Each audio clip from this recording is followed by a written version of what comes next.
Hi everyone, here is what I would recommend for a base for really any kind of soup, potato soup. I would say more like an American versionized soup, or even like an Italian version soup. This is onions. I like red onions. I love red onions. And then there's garlic and celery. So this is basically, you can do like a vegetable soup, whether it's going to be broth or creamy. This one's going to be a creamy soup. I always use coconut oil or olive oil. Those are the only two oils that I use. I prefer those personally. Alright, to this we're going to add, since we're going to be making potato soup, I'm going to add some potatoes next, and then some cauliflower, and then some water and a vegetable cube. It's going to be a small batch of soup, so I'm adding potatoes right now, and just, one potato is actually, I peeled it and then I just cut it. It doesn't have to be nice because we're going to blend all of this. Is going to be blended. It's going to be a creamy soup.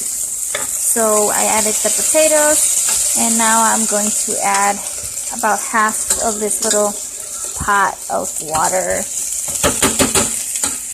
Okay, so here is the water I added, and then I added a vegetable cube. Here it is. This is from the Polish section at the grocery store, so it's not like it's green. You can see it's green. I've never bought it before. But anyway, you can use any kind of vegetable cube you want. I just put in one, and I haven't added any salt yet. But I'm going to be trying this one, that vegetable cube dissolves. I'm going to put the heat up a little bit so this can come to a boil. I'm also going to add a 1/4 cup of quinoa, just because I love that quinoa has lots of really good protein and a lot of things good for you. So I just added that 1/2 cup now so that it cooks. I want it to cook really well so that I'm going to blend all this. My daughter does not like things like soup with like things in it like this. It's got to be like brothy or creamy, so that's why I'm making the creamy soup, and I'm making all these things in there. So once this dissolves, the cube dissolves, I will taste it to see if it needs more salt or what. Okay, I just tasted this. It tastes really good. I love the flavor of that cube. Now I'm going to add some pink Himalayan salt, and then I will be adding some pepper, a little bit of pepper, and I'm going to add turmeric. So to me, turmeric doesn't really have much flavor, like, strong like flavor like ginger, but it does have a flavor, so I only added a little bit. And I love turmeric too because of all the, awesome properties that it has, anti-inflammatory. Do a Google search, you'll find a lot of things on turmeric.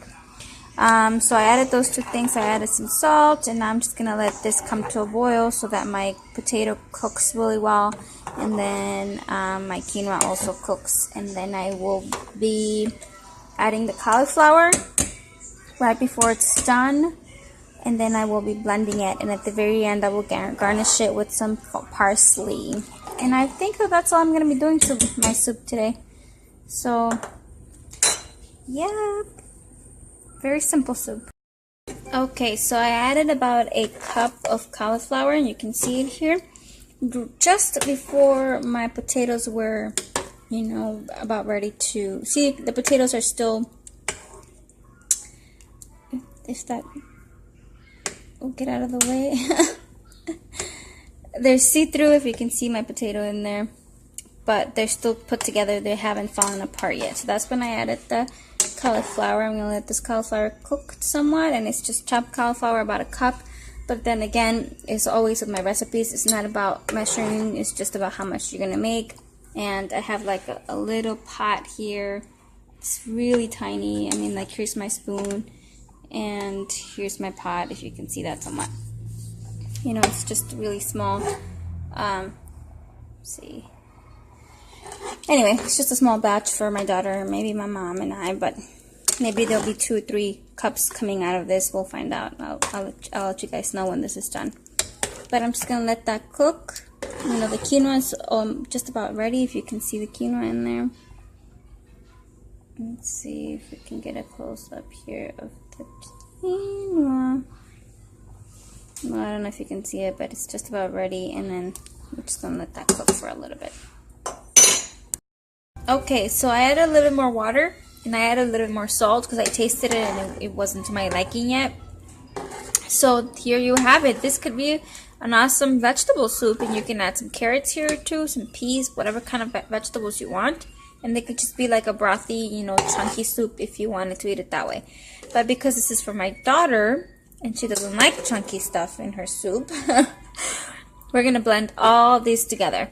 I'm going to show you what that looks like once I'm done with it. And then I'm going to add some coconut milk too. Okay, here we are pouring our blended soup into our pot. And it looks fabulous. I just let it blend for a long time. And I'm going to add some coconut milk now. Okay, so you can see that it looks really creamy already, and there's no cream in there yet. So I'm gonna add some coconut milk. I like canned coconut milk, and it's just so much thicker, and I just love it. I'm using this one, and it kind of spilled, so you can see it there. I'll show you. It's the Golden Star coconut milk. There. And I like this one because it's just, in the ingredients, it's just coconut milk and water. So right now it's boiling a little bit. We're adding some of that. We're going to bring it down. Because pretty much this is cooked already. We're just kind of, you know, blending the milk with the soup. And it's thickening up a little more. I like that. And I'm going to try it and see what it tastes like, if it needs to be added some more. And I'm gonna garnish this mine with parsley because hers, she probably won't like that, but I added just a little more of that. Just eyeball it, you know, that's how I do things. Just add a little bit, add a little more, and see what happens. Taste it. I will taste this, and then I will show you guys the finished product.